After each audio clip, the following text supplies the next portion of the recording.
మొత్తం మీద కవిత episode BRS పార్టీలో కలకలమైతే సృష్టిస్తుంది.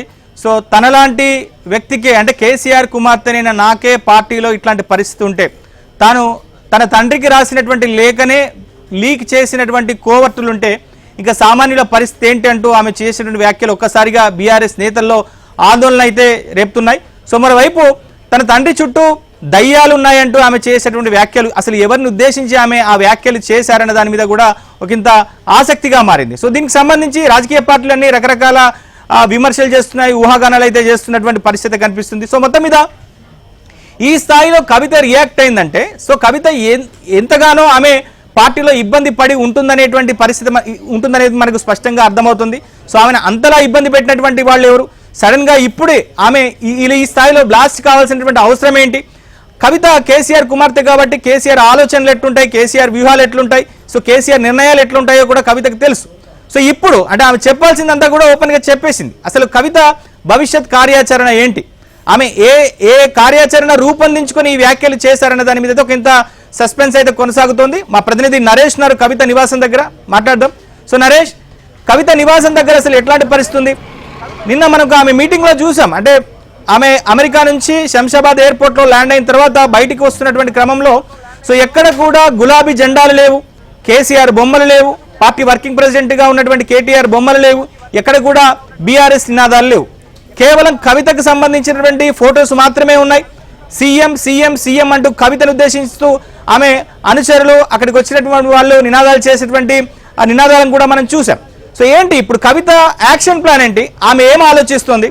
సో కేసీఆర్ ఏమైనా కలిసేటువంటి అవకాశం ఉందా? మొత్తానికి కవిత తన అభిప్రాయాలు ఏవైతే సూచనలు కావచ్చు లేకపోతే ఆరోపణలు కావచ్చు ఏవైతే చెప్పాలనుకుందో సూటిగా చాలా ధైర్యంగా ఆమె చెప్పేసింది. ఇక ఇప్పుడు ఖచ్చితంగా బీఆర్ఎస్ అధ్యక్షుడి హోదాలో ఉన్న కేసీఆర్ కానీ వర్కింగ్ ప్రెసిడెంట్ హోదాలో ఉన్న కేటీఆర్ కానీ దీని మీద స్పందించాల్సి ఉంటుంది. వాళ్ళు స్పందించి చెప్తే తప్ప క్యాడర్లో ఉన్న అనిశ్చితి పోదు. వాస్తవానికి బీఆర్ఎస్ పార్టీ అధికారం కోల్పోయిన తర్వాత కొంత క్యాడర్లో చాలా అనిశ్చితి ఉంది. పార్లమెంట్ ఎన్నికల్లో 0 పార్లమెంట్ సీట్లు రావడం, తర్వాత అట్లీస్ట్ కనీసం ఎమ్మెల్సీ ఎన్నికల్లో పోటీ కూడా చేయలేని పరిస్థితిలో పార్టీ ఉంది. ఇప్పుడే మెల్లగా కాంగ్రెస్ ప్రభుత్వం మీద ఉన్న వ్యతిరేకతను కొంచెం క్యాష్ చేసుకుని కొంత ట్రాక్లోకి వచ్చే నేపథ్యంలో 1.5 ఏళ్ల తర్వాత ఒక రకంగా కవిత పేల్చిన ఈ బ్లాస్ట్ ఏదైతే ఉందో దీని నుంచి ఎలా ఓవర్కమ్ అవుతుంది అనేది బీఆర్ఎస్ పార్టీకి ముందున్న ఒక సవాల్. దీన్ని పక్కన పెడితే కవిత ఇప్పుడు ఏం చేయబోతుంది అనేది కూడా సహజంగానే బయట సమాజంలో అంటే ప్రజల్లో ఉన్న ప్రశ్నలే సొంత పార్టీలో కూడా ఉత్పన్నం అవుతున్నాయి. ఎవరు కూడా నాయకులు దీని మీద పెద్దగా స్పందించడానికి ఆసక్తి చూపట్లేదు.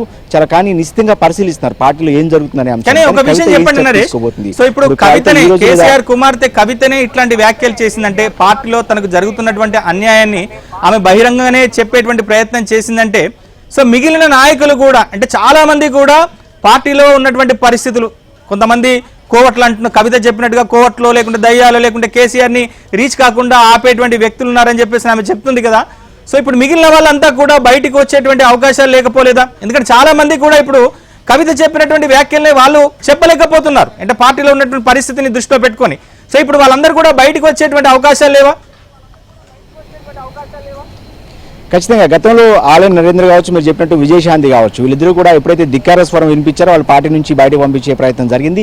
తాజాగా 2020 సంవత్సరంలో ఈటెల రాజేందర్ను ఏకంగా గులాబీ పార్టీ ఓనర్ని తాను కూడా అన్న మాట కోసం ఆయన కూడా బయటకు పంపించి ఏకంగా మంత్రివర్గం నుంచి కూడా బర్తరఫ్ చేసిన పరిస్థితి. ఇలాంటి పరిస్థితులు ప్రాంతీయ పార్టీలో సహజంగానే ఉంటాయి. కానీ ఇక్కడ కవిత కేసీఆర్ బిడ్డ కావడంతో ఆమె మీద కూడా ఏమైనా క్రమశిక్షణ చర్యలు తీసుకుంటారా లేదా అనేది కూడా ఒక చర్చ అయితే రాత్రి నుంచి కూడా జరుగుతుంది. ఎందుకంటే ఏకంగా ఆమె గన్ను ఏదైతే కేసీఆర్కే ఆమె తుపాకీని ఎక్కుపెట్టిన నేపథ్యంలో ఎలాంటి క్రమశిక్షణ చర్యలు తీసుకోబోతున్నారన్న చర్చ కూడా జరుగుతుంది. అదేవిధంగా మీరన్నట్టు మిగతా నాయకులు చాలా కాలంగా నోరు కట్టేసుకుని ఎవరైతే కేసీఆర్ కనీసం అపాయింట్మెంట్ కూడా ఇవ్వట్లేదు అనే బాధలో అసంతృప్తులు అనేక మంది ఉన్నారు. ఎవరు కూడా బయటపడట్లేదు. ఇప్పుడు వాళ్ళంతా కూడా బయటకు వచ్చే అవకాశం కూడా చాలా స్పష్టంగా కనిపిస్తుంది. కానీ బయటకు వచ్చిన క్రమంలో ప్రాంతీయ పార్టీ కాబట్టి సహజంగానే గతంలో అనేక మంది నాయకులు ఈటెల రాజేందర్ కావచ్చు, విజయశాంతి కావచ్చు, ఆలయ నరేంద్ర కావచ్చు, ఇంకా చాలా మంది నాయకులు పార్టీ నుంచి బయటకు పంపించేశారు. కాబట్టి దాన్ని ఉదాహరణగా తీసుకుంటే మాత్రం ఖచ్చితంగా బయటకు వస్తారా లేదా అనేది కూడా కొంత ప్రశ్నార్థకంగా మారింది. ఇప్పుడు అంతా కూడా కవిత ఎపిసోడ్ నడుస్తుంది కాబట్టి ఖచ్చితంగా కవిత మీద ఏదైతే కవిత అడగాల్సినవి అడిగారు, ఇప్పుడు ఖచ్చితంగా కేటీఆర్ ఏం మాట్లాడబోతున్నారని కూడా ఒక చర్చనీయాంశంగా మారింది. ఇక ఈ పరిస్థితి నుంచి పార్టీ ఎలా ఓవర్కమ్ అవుతుందని కూడా కొంత చర్చ అయితే పార్టీలో జరుగుతుంది. ఉదాహరణకి 96లో తెలుగుదేశం పార్టీ సంక్షోభం కావచ్చు, తర్వాత పరిణామాలు కావచ్చు. అప్పుడు చంద్రబాబు నాయకత్వంలో అద్భుతంగా తర్వాత ఆ తెలుగుదేశం పార్టీ ఓవర్కమ్ అయ్యి మళ్ళీ అధికారంలోకి వచ్చింది. అలాంటి పరిస్థితి బీఆర్ఎస్ పార్టీలో ఉంటుందా లేదని కూడా చర్చ జరుగుతుంది. ఎందుకంటే సహజంగానే కేసీఆర్ ఎవరిని కలవరు, అంటే తాను అనుకుందే చేస్తారు తప్ప నాయకుల్ని కలవట్లేదన్న అసంతృప్తి చాలా కాలంగా ఎంపీటీసీ కావచ్చు, ఎంపీపీ కావచ్చు, జడ్పీటీసీ కావచ్చు, కనీసం ఎమ్మెల్యేగా పోటీ చేయాల్సి అనుకున్న నాయకులు కనీసం ఆయన నీడను కూడా తాకలేకపోతున్నారు, ఆయనతో ఫోటో కూడా దిగలేకపోతున్నారన్న అసంతృప్తి ఉంది. అదే అంశాన్ని కవిత కూడా అనేక సందర్భాల్లో చెప్తూనే వస్తున్నారు. సో ఇప్పుడు కవిత ఖచ్చితంగా కేసీఆర్ని అయితే ఇవాళ రేపు కలిసే అవకాశం అయితే కనిపిస్తుంది. స్వయంగా ఆమె ఫామ్ హౌస్కి వెళ్ళి ఆయనతో అన్ని విషయాలు కూడా మాట్లాడే అవకాశం కూడా కనిపిస్తుంది. ఎందుకంటే అమెరికాలో ఉన్నప్పుడు ఒకసారి, అదేవిధంగా నిన్న దుబాయ్ ఎయిర్పోర్ట్లో కూడా ఆమె ఆగిన సందర్భంలో, అంటే అమెరికా నుంచి తిరుగు ప్రయాణంలో భాగంగా దుబాయ్ ఎయిర్పోర్ట్లో కూడా కేసీఆర్తో మాట్లాడినట్టు సమాచారం. అన్ని విషయాలను తాను ఫోన్లో కాదు వచ్చి కలిసి మాట్లాడతారన్న సందేశాన్ని కూడా కవిత కేసీఆర్కి ఇచ్చిన నేపథ్యంలో